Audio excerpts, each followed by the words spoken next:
Hi, everybody. Welcome to, I think we're on session 16 of Mahamudra for the People. And I want to thank you for being here and especially thanking everyone for their practice. I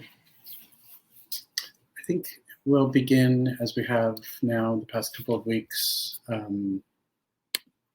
with a meditation session. Oh, 15. There we go. I'm in the future, which is not a good thing. All right, so let's try and we'll sit for about 10 minutes. So again, as we have up until this point, relied on meditation instructions that we've been using, trying to allow yourself to sit as comfortably as possible in the very traditional instructions. If you can sit in a cross-legged position, you can go ahead and do that.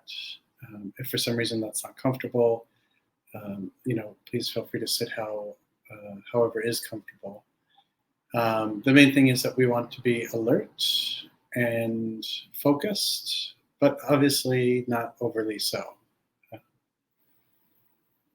And you can either use your breath as an anchor, or a visualized object as an anchor, or an actual object in front of you as an anchor, or even mind itself as an anchor. And I'm going to keep my glasses on because I can't tell what time it is, apparently, without my glasses. So.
Okay.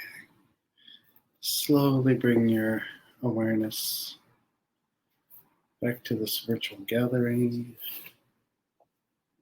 And as you do, take a moment to just check in and see how that was.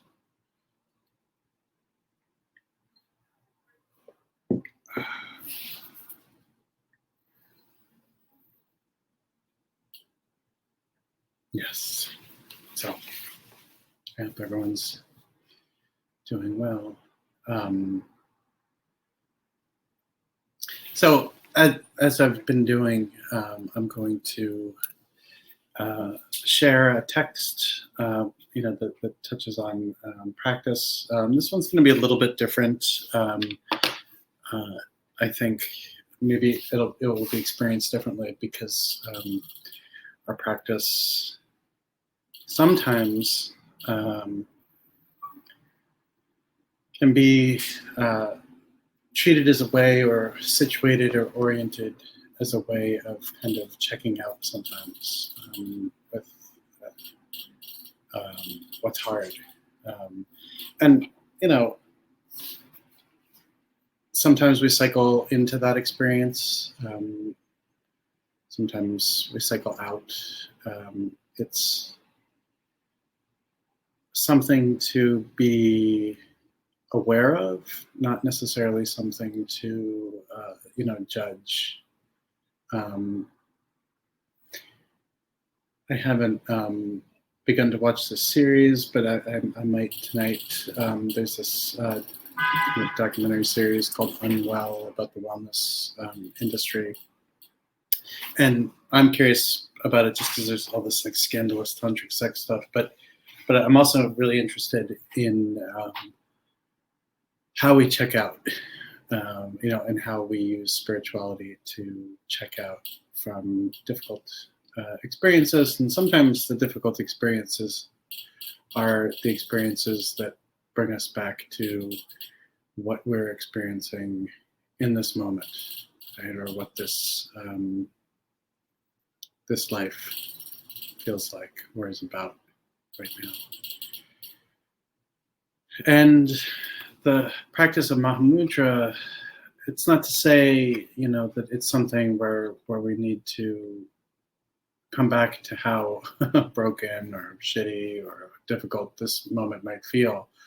But it's really oriented more towards being able to appreciate what's happening through a lens of wide openness, right?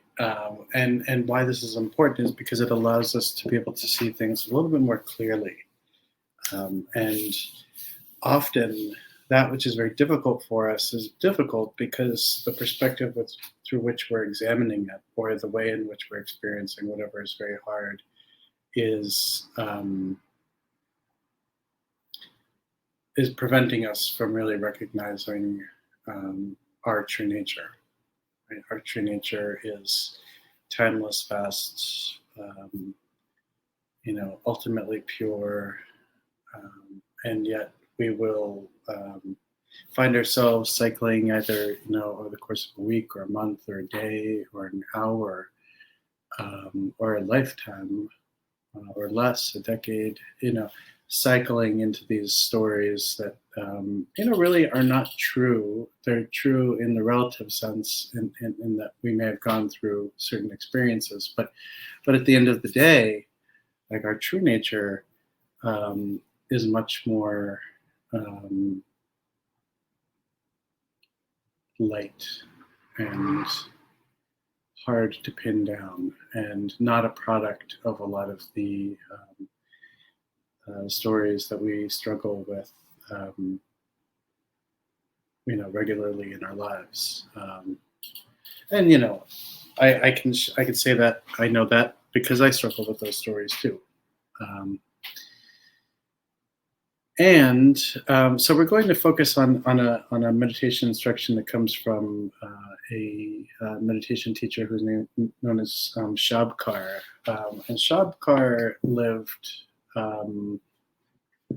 when did he live? He lived in the 1800s, I believe, in Tibet. His exact dates I don't have in front of me. And he was originally ordained as a Gelug monk and became a great practitioner, and then he became a great practitioner of Dzogchen and Mahamudra. And this text that we're going to use comes from a book that he wrote called The Flight of the Garuda. The Flight of the Garuda falls within the, it's classified as Chekcha in the Dzogchen tradition, which is basically identical to Mahamudra. So this is a Mahamudra instruction we're going to engage in. And before we do, though, life is a funny thing, and very randomly, I was chatting through Facebook Messenger with one of my teachers, and over the course of this chat, one of the themes that came up was the importance of being relaxed in our practice. And I found it really fascinating that this is what this person brought up, because I've been, speaking with people who, and we all do this again, and I've done this as well, and, hold on tight to our practice, right? Or practice really kind of hard,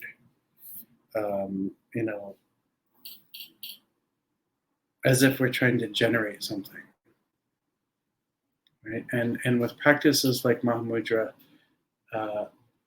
there's a kind of irony in the situation that the more we try to create something, the more the mind becomes tight and constricted, and we feel an experience of suffering.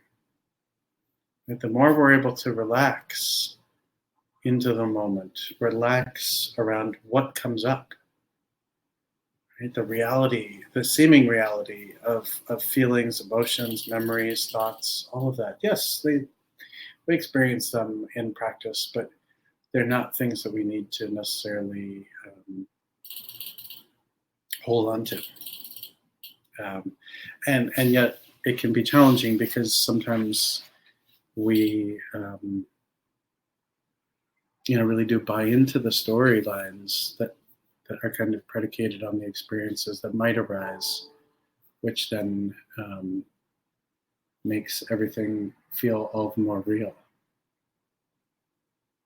So I don't know if this is making any sense, but throughout this session today, I'd like to see if we can kind of hold a thread of gentleness and relaxation throughout what we do. And let's notice what that's like, because if any of you are like me, it's not easy to be easy with ourselves, even when it's our part of our practice. We like to be perfect. We like to make progress. We like to look good. All of this stuff. We like to, and it brings up, we like to, get all wrapped up with interpretations and get analytical. We probably value knowledge too much. I think that's safe to say. Intellectual knowledge, and whether we like it or not, or can accept it or not, I think we've all been programmed to prefer intellectual knowledge to experience, which is what makes practices like Mahamudra very difficult. Intellectual knowledge we can get just from reading a book. The reincarnation of one of my teachers, the present, one of my teachers was the previous Boku Rinpoche, and the anniversary of his death is on Monday. his reincarnation, or his Yangtze, is a young boy in the Darjeeling area. And I saw on Facebook that he just passed this examination where he had to memorize a very long practice. Was it for Vairocana death practice? And they showed him sitting up on his throne, and he had to recite the entire thing from memory. And obviously, as senior lineage holders, that's kind of expected of them in their training. But thankfully, we don't need to do that. We don't need to memorize all this stuff. And this is very helpful for, yogini and yogis here who want to be able to practice meditation. And so in that sense, the only thing you really need to memorize is the meditation instruction. And the rest, we just let happen. And just before I go a little farther, Jersey brings up this point about sometimes feeling an intense urge to change how he feels, what he feels, wanting to shut out boredom or dullness in the moment.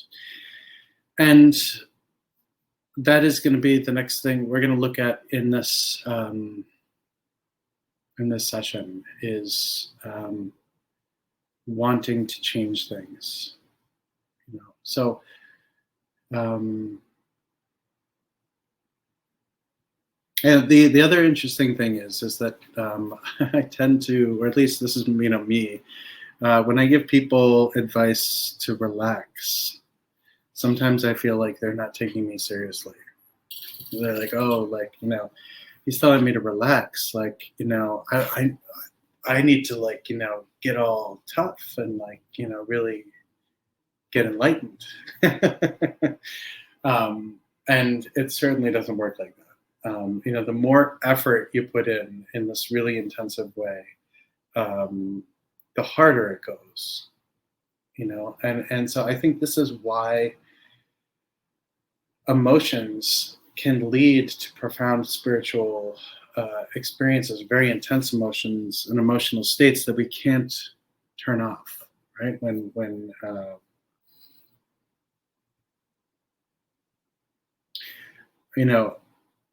there's a story that I've been kind of used in this draft of like a proposal for another book I'm working on.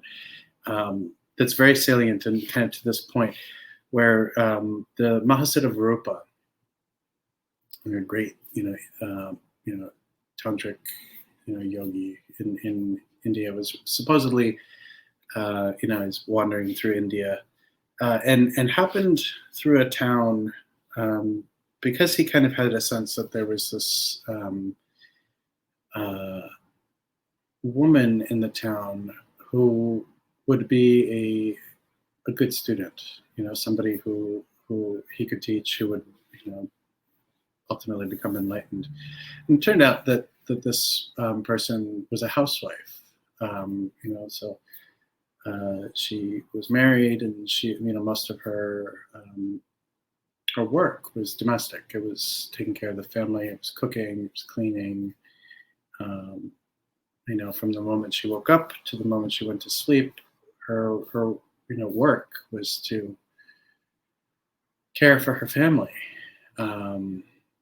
And the Virupa kind of maybe this was creepy, but he hung out outside the house. It was like watching her. And she was dutifully doing all of her work, and had this clay pot that she was taking down to the river to wash. And the top of the pot had been stuck, on the pot itself. And so she, there she was, it was all wet, and she's trying to take the top off, and the pot is completely kind of sealed, and it slips out of her hands. And the moment it hits the ground, it shatters, right? And rather than get caught up in like, oh man, like now the pod's broken, like that sucks kind of thing, she actually, the thing that she experienced, according to the story, is that the space within the pot was instantaneously unified with the phenomenal world outside. Right? It was basically like a metaphor for realization, and that just blew her mind. All of a sudden, she was like, "Wait a minute, this is different. This is different than everything I've learned, I've experienced, I've been habituated to." And there's this metaphor. They use this phrase, the meeting, the son meeting the mother. Like this creation of unity coming together. Right. So the air, the space within the pot, just instantly merged with all of the space outside, and that led her to this experience of kind of like non-duality for a second. But Rupa kind of watching her recognize this, and then he kind of came out from the periphery, much like our protective visualizations, and introduced himself and said, if you want, I'll teach you. And then she was basically like, let's get out of here. and they went off, and she ended up becoming known as the Dakini Sukha Siddhi, a great female tantrika who became the teacher of a Tibetan translator named Khenpo Naljor, who traveled down from Tibet to India. And he became the founder of a Kagyu sublineage called the Shangpa Kagyu. And I bring it up because this experience just kind of came as like a curveball, or like, a sucker punch that she was unable to avoid. And it caused this experience, right? And so, sometimes when we experience sudden loss, we have a shift in perspective, and I've seen that in hospice care. Sudden painful experience, sudden joyful experience, a sudden remembrance, or like with this teacher on Facebook who just kind of messaged me, or I messaged him, and then he messaged me with something even more interesting. Just kind of like hit me from the side. When we're very in our head and intellectual, we don't let that happen. When we're relaxed, that can happen. And that's one of the reasons why it's important to just be relaxed, to let things happen. So anyway, I say all this because in a little bit we're going to do something, and something will happen. And hopefully it will be something worth all of our while. So the book is The Flight of the Garuda. And there's also like a Keith Diamond translation too. They're different. I like Keith Diamond, but a lot of people don't. If you know what I'm talking about, then you know what I'm talking about. So we're going to be looking at Song 13. And actually in The Flight of the Garuda, there are a number of actually added some non-Shabkar stuff at the end, so it's a little hard to see. Oh, they totally did. Huh.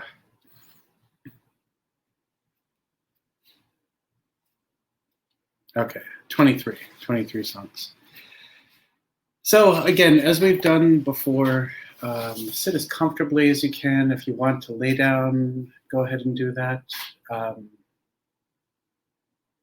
We're going to do this twice. The first time is just for you to listen to this.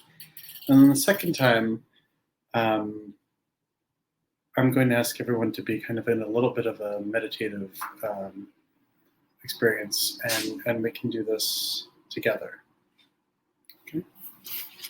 And again, just be open and easy and light.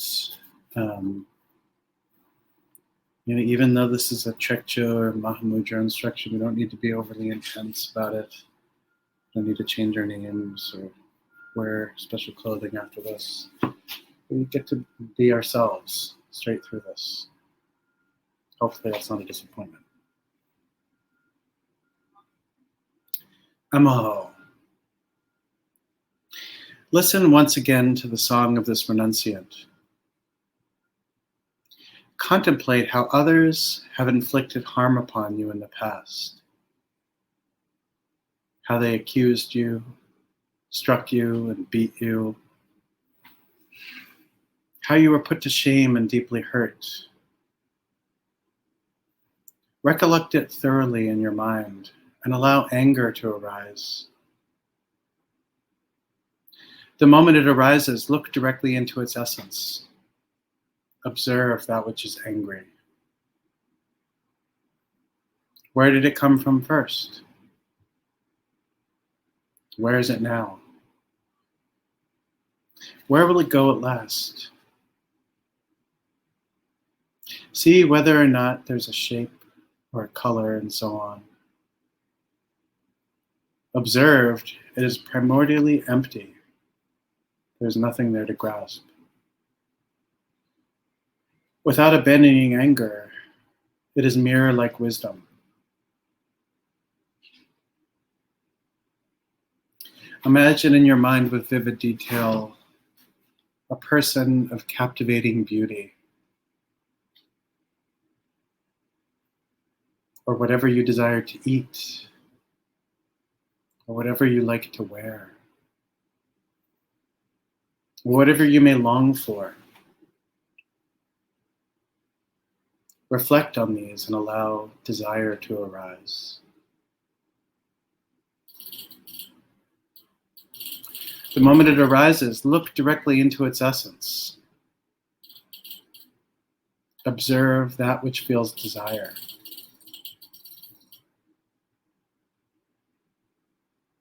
Where did it come from first? Where is it now? Where will it go at last? See whether there's a shape or a color and so on. When observed, it is primordially empty. There's nothing there to grasp. Without abandoning desire, it is discriminating wisdom.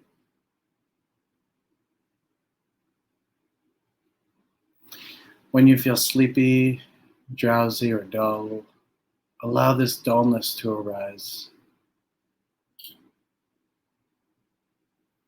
The moment it arises, observe its essence directly. Look into that which feels stupid. First, from where did it come? And where does it remain right now?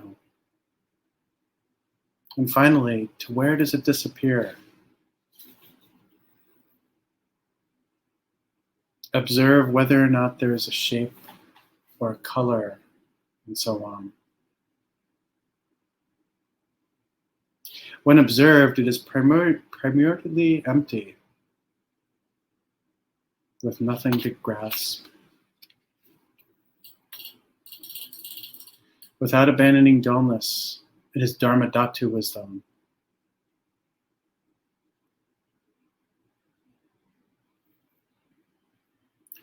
Contemplate your social class, your bloodline, influence and wealth, the beauty of your body and face, and the melodious tone of your voice, and whatever virtues you have, such as learning, contemplation, or meditation, skill in calligraphy, text recitation, and the knowledge of the sciences, as well as skill in religious ceremonies and in taming disciples. When thus reflecting, allow the pride of I am much better than others to arise.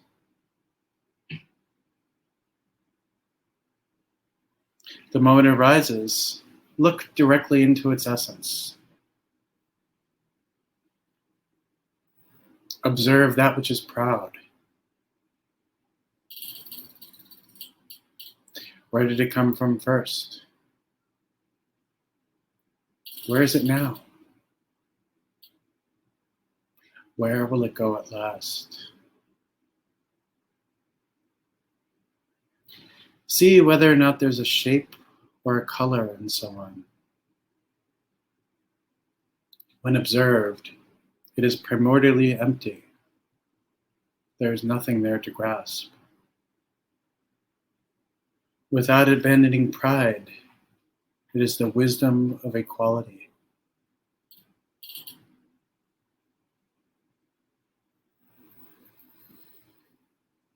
Contemplate the influence and wealth of others, which is greater than your own. Their virtues, their knowledge, their higher number of followers, their knowledge of the sciences, their excellent chanting and melodious voice, as well as their other qualities such as understanding of the teachings and eloquence in worldly speech. When thus reflecting, allow the envious thought of fearing others to be superior to oneself to arise. The moment it arises, look directly into its essence. Observe that which is envious. Where did it come from first? Where is it now? Where will it go at last? See whether or not there's a shape or a color and so on. When observed, it is primordially empty. There is nothing there to grasp. Without abandoning envy, it is the all-accomplishing wisdom.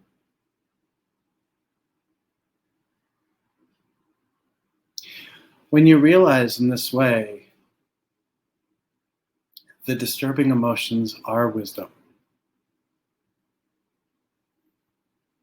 Having abandoned realizing the disturbing emotions, what a joke trying to find emptiness and wisdom elsewhere. What a shame that such a search will never find them. In this way, once you have realized that the 5 poisons are empty, it is not necessary, as in the above example, to analyze the place of the arising, abiding, and ceasing, or the shape and the color of any of the occurring thoughts of the 5 poisons. This is because you have already recognized the 5 poisons to be empty. So without following thoughts, in the moment of their arising, relax naturally and rest in the state of mind itself. Without a doubt, thoughts will vanish spontaneously. This is both the demonstration and the method of training. If you have already trained in this skill in the past, from now on, when one of the 5 poisons arises, by means of previously having recognized its essence, emptiness and wisdom will arise together. Arising and dissolving will be simultaneous. Arising and dissolving will be simultaneous. It is said in the teachings of the life stories of the masters of the past, the more emotions and thoughts, the more Dharmakaya. You should know that this is how it is.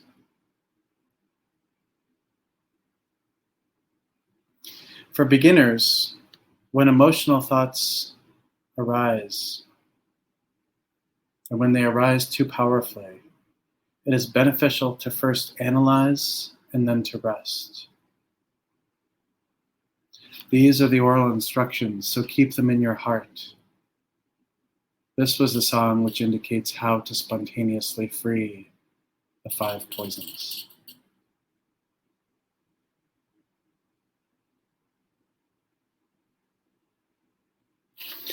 Oh, this is a lovely song.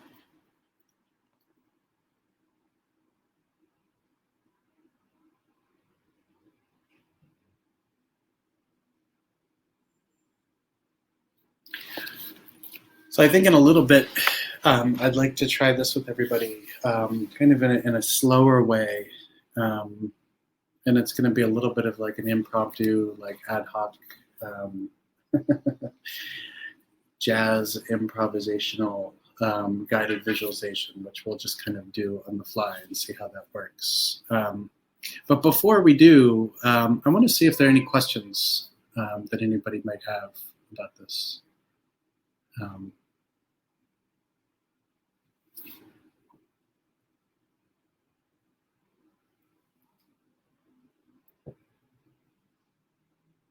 In the past, I've talked about this kind of, kind of a little bit like a dialectic, but they're where there are these ways of dealing with problems that arise within the context of practice. That Gampopa kind of highlights,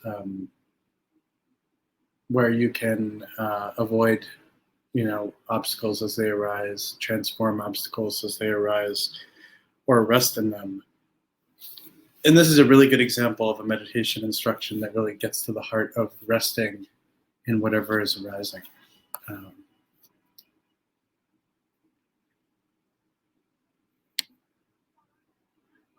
Okay. Yes. So, what are the 5 poisons? So what we're going to do is, so the 5 poisons are basically the arisal of difficult emotions, right? So Laurel is asking us. So it's different than just, it's kind of, what I'm going to do is,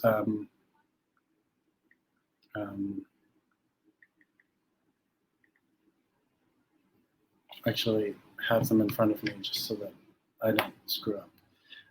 But so they arise, basically all the 5 poisons arise out of the 3 primary kleshas. And the first 2 are attachment and aversion, and then the third is ignorance. And how this happens kind of procedurally on a day-to-day moment is, we'll go through our day, trying to think. Okay, so sometimes I feel like I'm having hot flashes. So it's a summer and it's a little hot, so I will feel hot. And I, unfortunately, as I get older, don't like feeling hot. So I want it to be cooler, right? So I have a kind of relatively quick experience of aversion to the heat, right? And an attachment to something cool, right? And of course, this is all rooted in kind of this,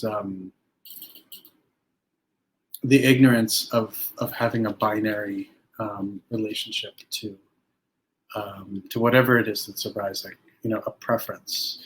And obviously this gets a little kind of complicated when we look at kind of like medical reasons why we might want, a particular thing. But the 5 poisons are basically attachment, aversion, ignorance, pride, and jealousy. Right? And they all become transformed into different kinds of wisdoms when we're able to actually see them for what they are.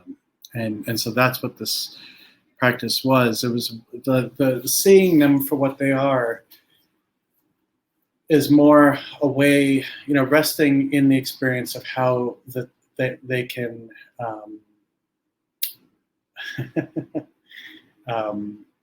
we can experience liberation through these poisons. Yeah, I kind of feel like I'm going through menopause. Marina, I'm 45. I know that it's kind of young to be going through that, but I can't. For some reason, I can't take the heat these days. And as Brett points out in his question, some emotions have a heavier feel and darker color, and almost feel as if they exist. Yeah. I mean, it's interesting though, because any one of those, like I was just thinking about anger, like when we feel intense anger, like ragey, like fiery anger, it feel like we actually kind of feel that, right? We feel the agitation. We can physically feel flush. Our heart can pound. But we can feel that way about jealousy too. I mean, think of like quote unquote crimes of passion, where people will, go to such extreme actions as harming other people based out of jealousy, right? It's almost as if they become possessed in the moment. Aversion. I mean, aversion really, kind of cuts right into the fight or flight response almost sometimes. And so this meditation instruction really gets at, rather than kind of hiding away these things as they exist, this kind of like first thing, or avoidance of the 5 poisons. We begin to kind of regard them face to face and look at them, right? Almost as if they're visitors that come to our house. We hear a knock on the door, you open up, and there's attachment. And rather than say, "Oh shit, man, I'm not home," close the door, which is the avoidance piece, we say, aversion, why don't you come in? And the same with attachment, same with jealousy, same with desire, ignorance, and pride. So rather than pushing them away in this particular practice, we're actually inviting them, and then what we're not doing, and there are these other kind of practices where we transform them through visualizing the 5 Buddha families, so Amitabha, Ratnasamvara, Akshobhya, Amagosiddhi, and Virachana, correlate to the 5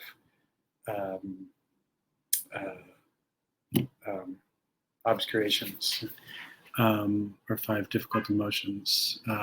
And then there are also consorts to those 5 male Buddhas who represent kind of, the feminine side of all of them. And so that, in that kind of, tantric engagement with these, emotions as they arise, or the 5 poisons as they arise, that is still a transformation, right? Which is okay, but again, when there's avoidance, transformation, or resting in them, what we're going to try and do with Mahamudra, because the kind of resting in them is a Mahamudra practice, is to rest in them and not even get involved in trying to transform, because the transformation takes a little bit of energy, right? What we're trying to do, and Shabkar pointed out at the end of the song, that for those who become trained in this, all you need to do is let these things arise, sit with them in a state of awareness, and they begin to kind of undo themselves in the moment. They lose their kind of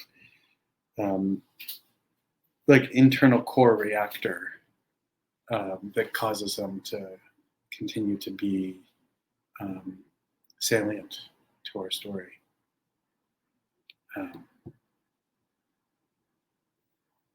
So David asks, what process do we go through in finally arriving at wisdom out of our emotional response?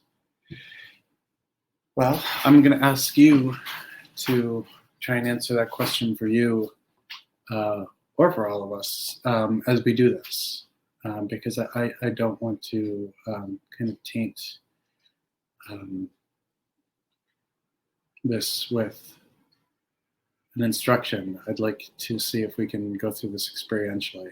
And the reason why is not to be, sneaky and get out of answering a question. It's more, this is something that we all need to do for ourselves. And in doing it, that's how we learn what the process is. But I'm going to highlight this one line before we do this, which appears at the end of this. So without following thoughts in the moment of their arising, relax naturally and rest in the state of mind itself. Without a doubt, thoughts will vanish spontaneously. Emptiness and wisdom will arise together. Arising and dissolving will be simultaneous. And it's repeated, arising and dissolving will be simultaneous. So does anyone have a question before we try this?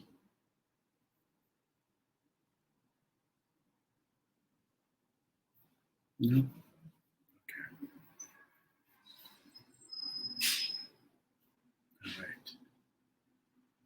All right. Okay, good. Well, then let's try this. So I'm going to have a sip of water, and as I do, get comfortable. It actually might be nice if you have the capacity to lie down wherever you are, to just do that. Take a moment to get comfortable. And you don't have to lay down if you don't want to. You can sit. But so basically what I'm going to do is I'm going to slow this whole thing down a little bit to give everybody some time to kind of get into a temporary kind of recreation of the five poisons as they come up. Okay, and as we do this, again, the big point, or the big, piece of advice is to relax. Just let yourself feel, and let yourself be aware, and let yourself rest into this experience. Okay. All right.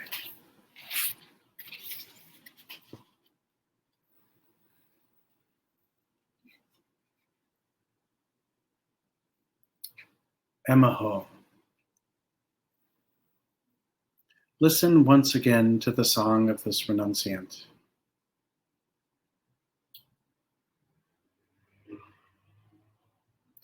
Contemplate how others have inflicted harm upon you in the past.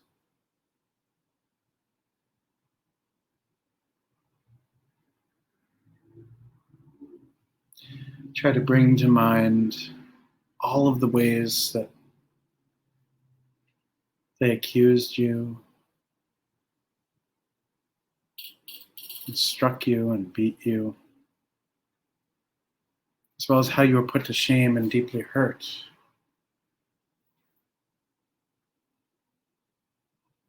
Recollect this thoroughly in your mind and allow anger to arise. And let it arise.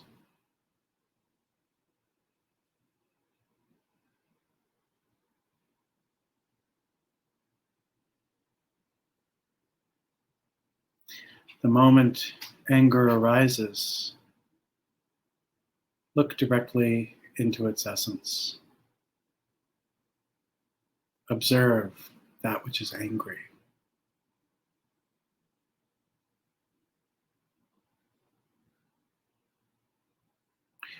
From where did the anger come?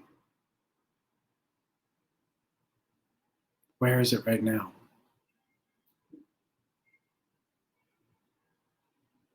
Where will it go at last?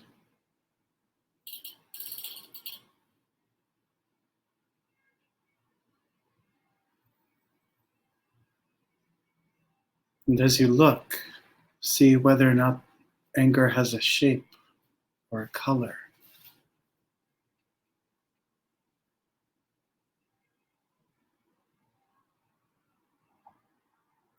When observed, it is primordially empty. There is nothing there to grasp.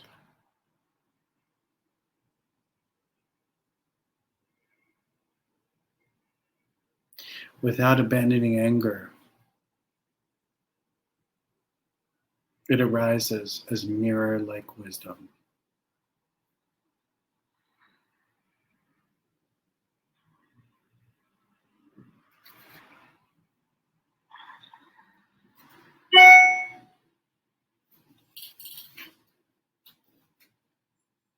Imagine in your mind with vivid detail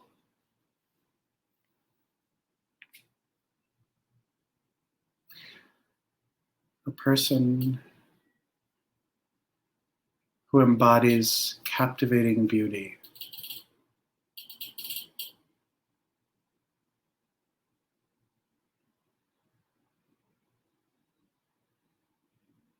And imagine all of the different foods that you desire to eat. Take time to notice how they taste and smell.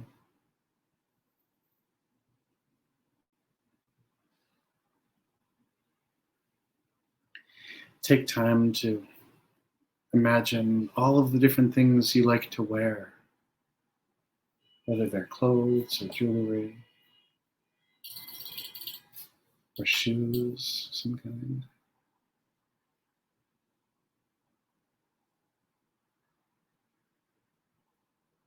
Imagine everything that you long for.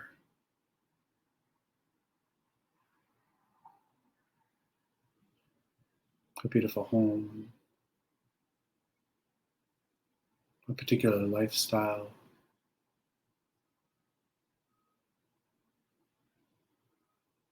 a particular kind of family, a particular kind of appearance, or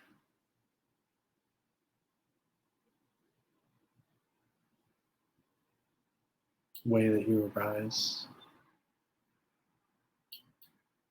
Reflect on all of these and allow desire to arise.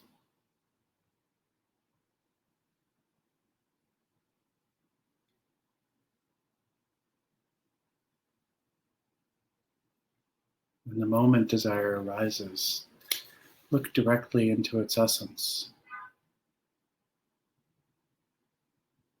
and observe that which feels desire.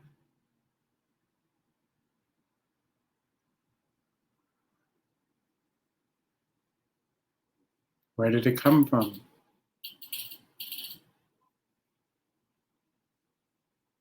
Where is desire right now?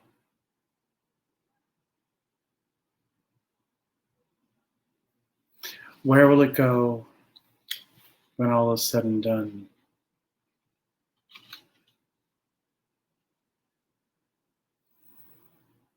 See whether or not there's a shape or a color associated with the desire you feel.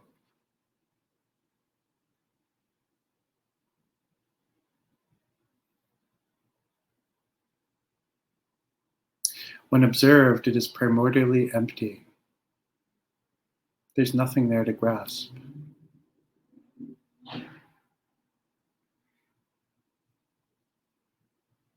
Without abandoning desire, let desire become discriminating wisdom.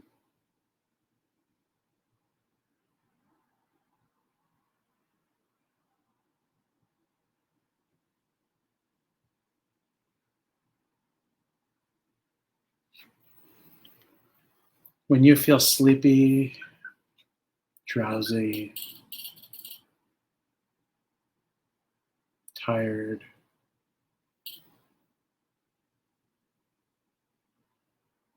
like on a Friday, or perhaps dull.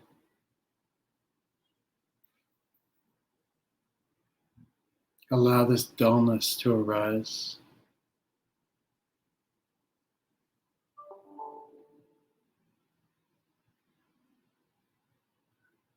The moment it arises, observe its essence directly and look into that which feels stupid, or exhausted, drained, or tapped out.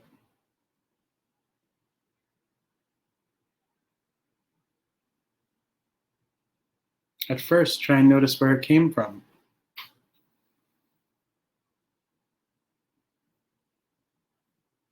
Where does it remain right now?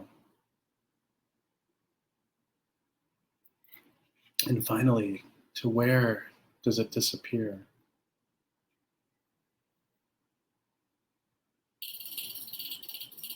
Observe whether or not there's a shape or a color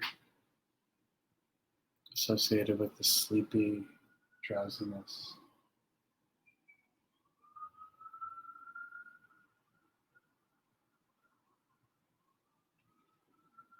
When observed, it is primordially empty, with nothing to grasp.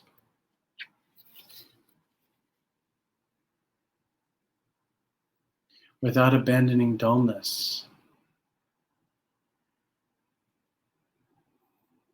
allow dullness to become just Dharma Dhatu wisdom.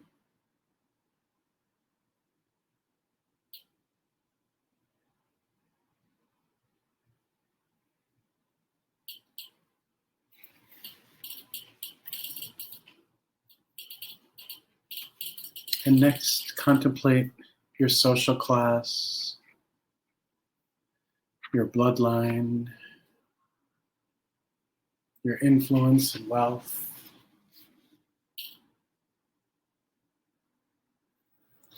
the unique beauty of your body and your face, and the way you love the tone of your voice. And whatever virtues you have, such as your brilliance, your spiritual practice, all of the skills that you have, all of the knowledge that you have worked so hard to obtain,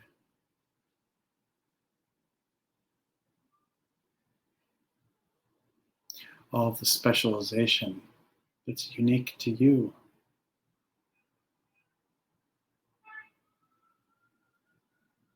When reflecting in this way, allow the pride that tells you, I am much better than other people, to arise. I am better than everyone else. I am better.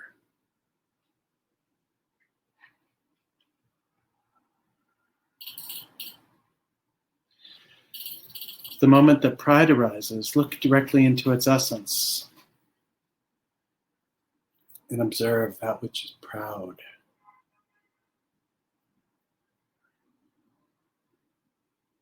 Where did it come from in the beginning? Where is it now? And where will it go at the end?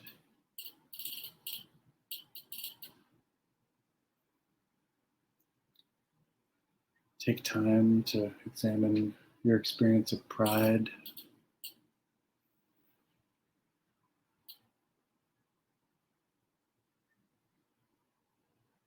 And see whether or not there's a shape or a color associated with it.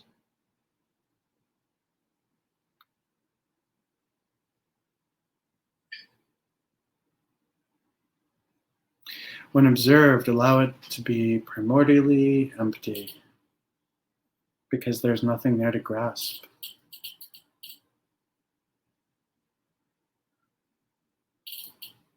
Without abandoning pride, let your pride be the wisdom of equality.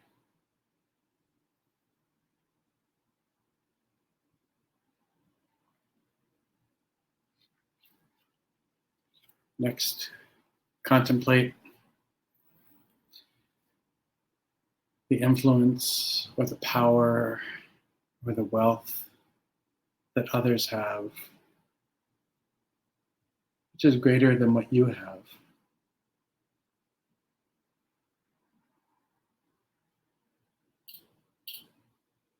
Feel what it's like to know that there are people who are more virtuous than you, who have more knowledge than you, who are more popular than you, who not only know more about the world than you, but have experienced more of the world than you.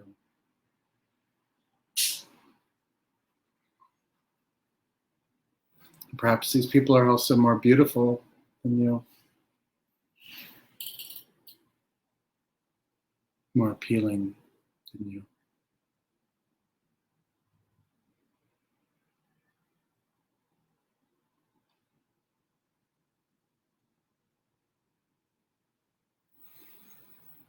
When reflecting in this way, allow the envious thought of fearing others to be better than you to arise.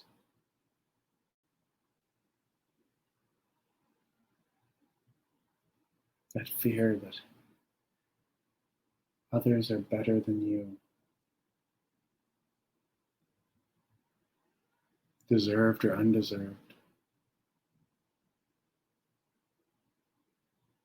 earned or unearned.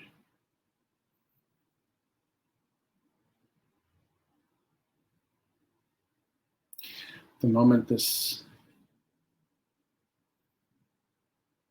envy or jealousy arises, look directly into its essence and observe that which is envious or jealous. In the beginning, where did it come from? Where is it right now? And when all is said and done, where will it go at last?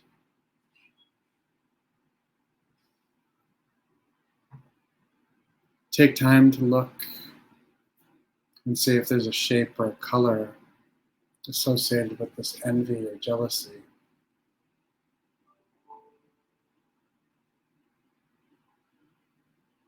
When observed, it is primordially empty. There's nothing there to grasp. Without abandoning envy and jealousy, try and let them become all-accomplishing wisdom.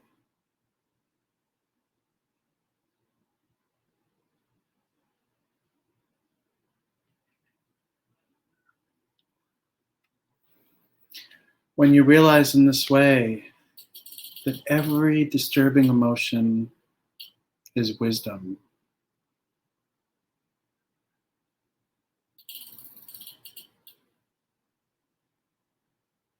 there's no limitation to your experience of wisdom. Having abandoned realizing the disturbing emotions as such, what a joke trying to find emptiness and wisdom outside of your experience. What a shame that the person who looks for these things outside of themselves will never find them. They will never find them.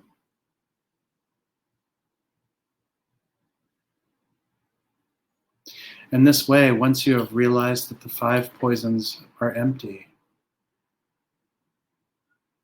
It is not necessary, as in the example we just encountered, to analyze how they arise, how they abide in the present moment, and how they cease. Nor does it become important to analyze whether or not they have shape or color.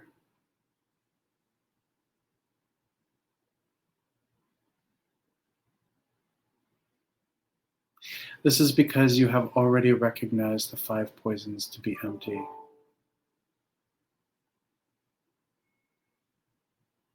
So without following thoughts in the moment of their arising, relax naturally and rest in the state of mind itself.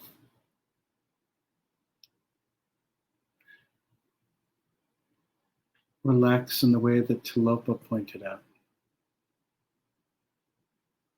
And without a doubt, thoughts will vanish spontaneously.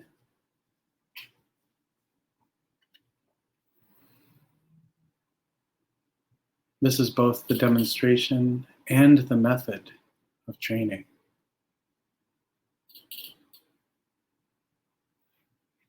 If you have already trained like this in the past, from now on, whenever any of the 5 poisons arise, by means of previously having recognized their essence, emptiness and wisdom will arise together. The 5 poisons arising and dissolving will be simultaneous. They will happen at the same time. Arising and dissolving will be simultaneous.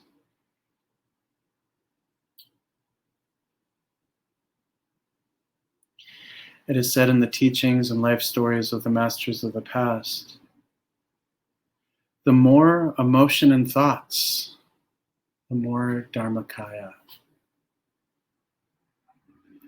The more emotion and thoughts, the more liberated wisdom mind.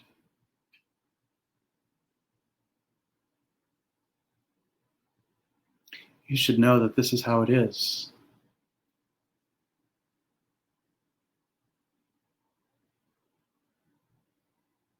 For beginners, when emotional thoughts or the 5 poisons arise too powerfully, it is beneficial to first analyze, look into them,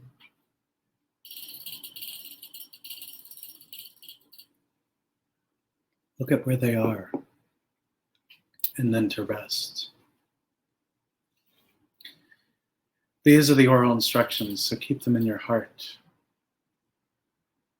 This was the song which indicates how to spontaneously free the 5 poisons.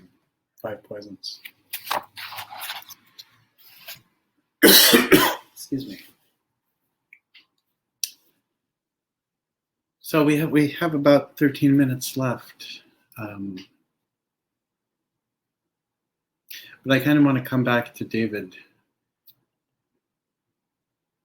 and see what the process was like, finally arriving at some kind of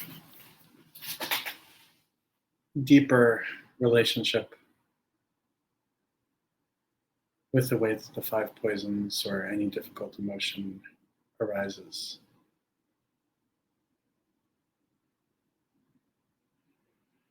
And thank you, George, for finding this so powerful. Elsewhere, I believe it was within the context of this kind of teaching, session on Mahamudra for the people.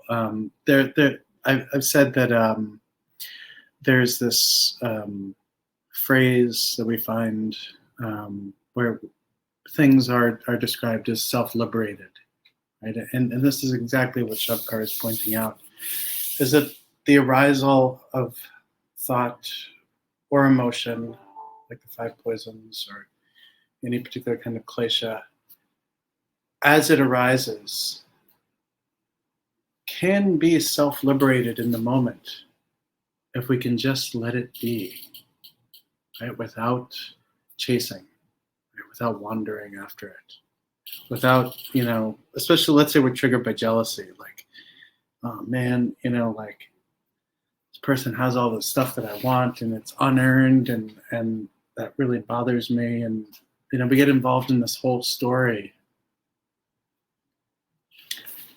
which we just created in that moment. We get caught up in the suffering constantly. And generally because we chase after everything.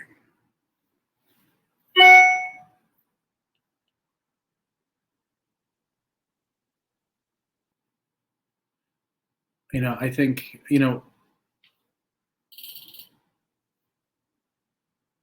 so Brett, with your point about, an experience of impersonal nature of the poisons or the kind of, they arise, but they're not a big deal kind of thing. Here they are, jealousy, anger, we've all been treated poorly, right? Unduly or duly. We could have done something totally wrong and people call us out on it and it makes us angry. And we just need to learn how to let that go.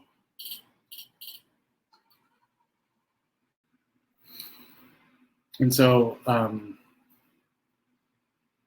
Dharmakaya. I don't think I'm going to have time to really do Dharmakaya justice in a short period of time, Lorraine. And if you remind me next week, we can talk about it in greater detail. But Dharmakaya is basically the complete spaciousness of mind. When the five, like for example, in the experience of kind of going through the five poisons, we feel anger, and we feel jealousy, and we feel dullness, all of these things kind of arising. All of a sudden our mind gets very full, right? We can feel it. So it's like, we go from like this like relatively peaceful place to like all of these things coming up in the experience of mind. Right? Dharmakaya is the ground.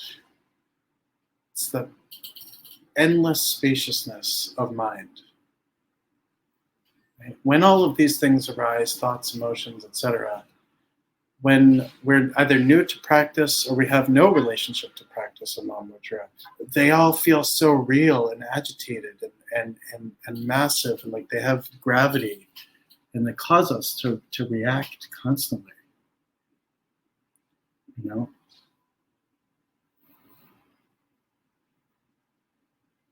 And so the Dharmakaya part of this is letting things go. And, it really is this kind of, last, or partially last, the more emotions and thoughts, the more Dharmakaya. So thoughts arise and dissolve simultaneously. So it's not like anger arises and then we're like pissed off for 10 minutes. And then jealousy arises in addition to that. And so it's like twice as, intense. And then we add,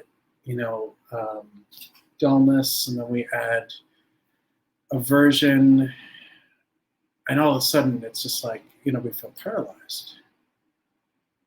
And why this is such an important or timely kind of thing to start looking at is just the world today, right? Between coronavirus, the elections, Donald Trump, the economy, like we have all this stuff going on in our heads.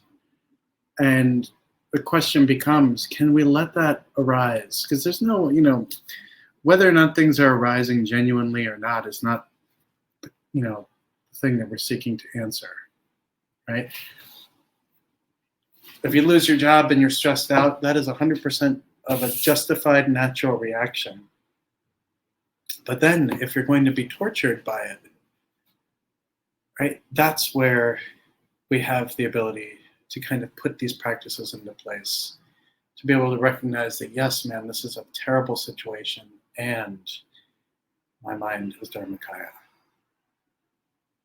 and there is space in this experience, even though I am habitually oriented to not letting that space arise because of my addiction to emotions arising in this way. Yes, the world's going to keep worlding, absolutely. The and is the whole thing. Is it like Samadhi Dharmakaya, or is Dharmakaya enlightenment? So Dharmakaya, that's a good question. So the experience of Dharmakaya is enlightenment. And Dharmakaya can also be used as kind of like a smaller noun to describe the vastness of mind. Hopefully that's helpful.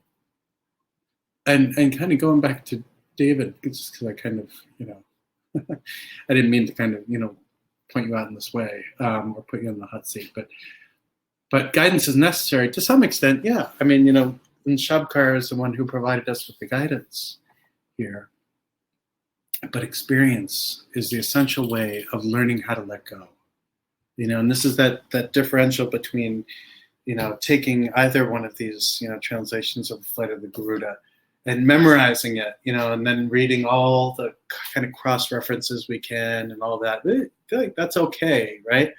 But it doesn't mean anything if you've achieved some element of experience with just one of these difficult emotions we went through. Because then, as the song points out, it's so lovely. Like,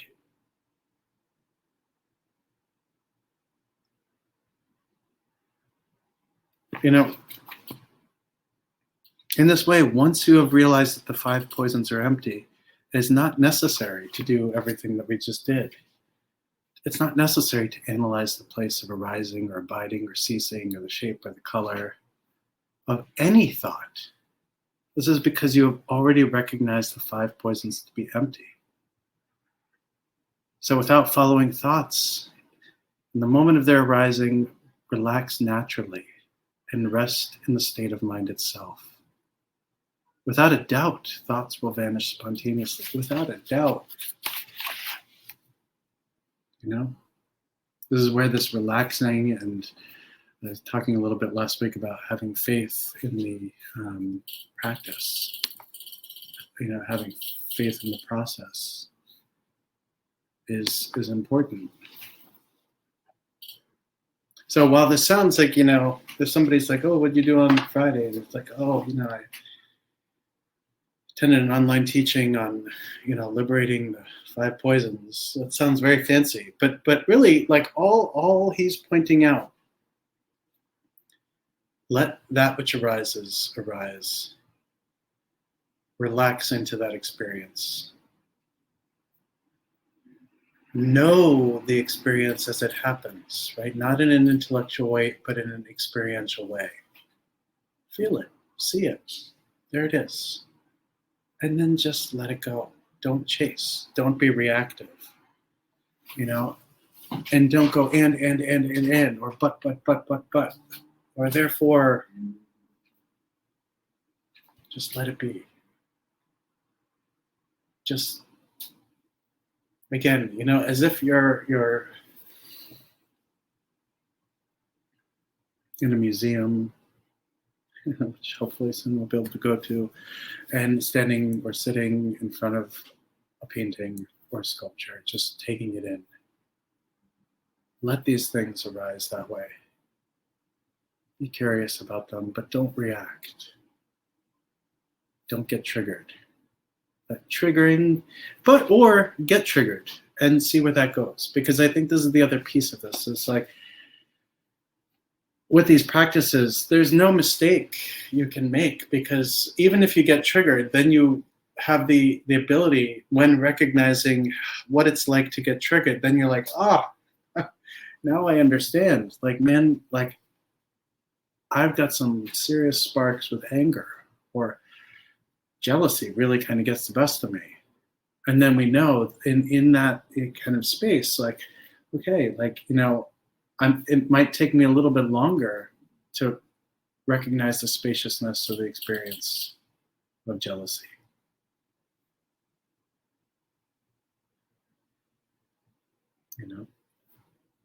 And of course, just as much as this, applies in this limited way to a certain set of circumstances in terms of how these, negative emotions are experienced, we have a plethora of ways to kind of quote unquote modernize or this kind of instruction by looking at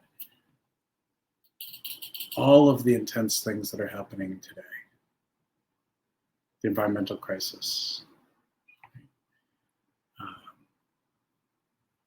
this kind of greater societal awareness of the power and history of white supremacy in the country, what that means.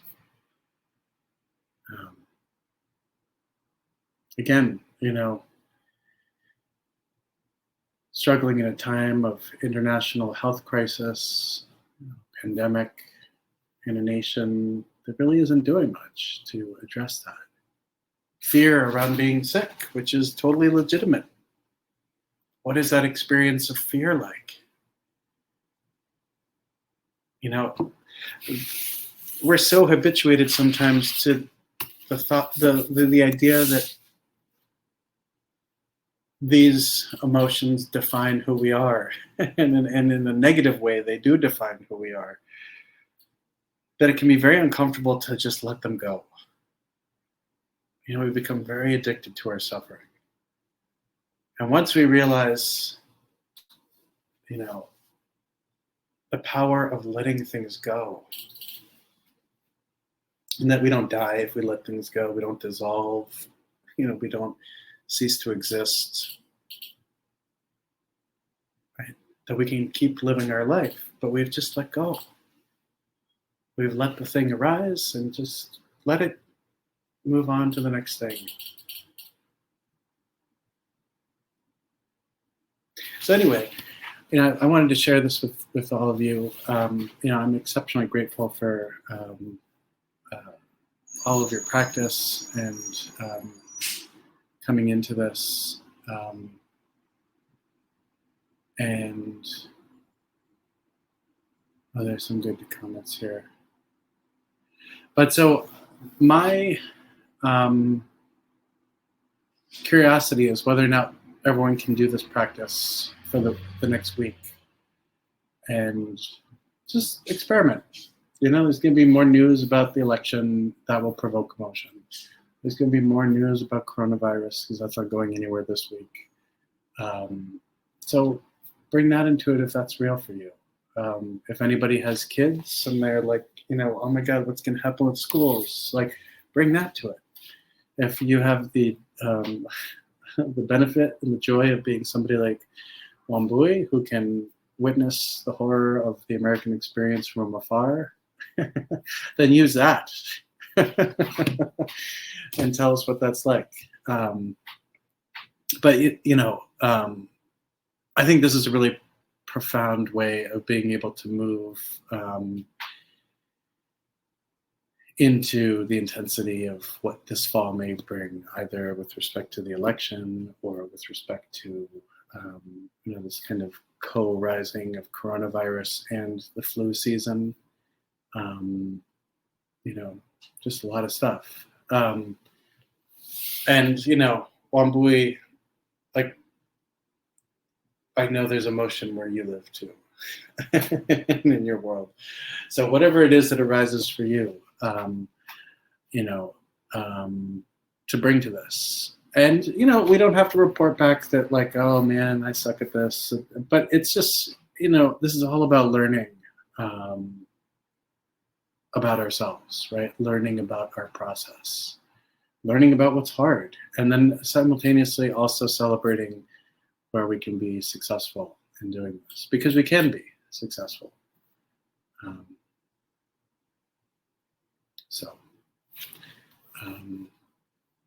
In this respect, I hope that over the next week, everyone can practice well and take care of yourselves as you do that. And I wish you all meaningful practice and good health and the ability to not only ease your own experience of suffering, but everybody around you. Thank you so much. Take care.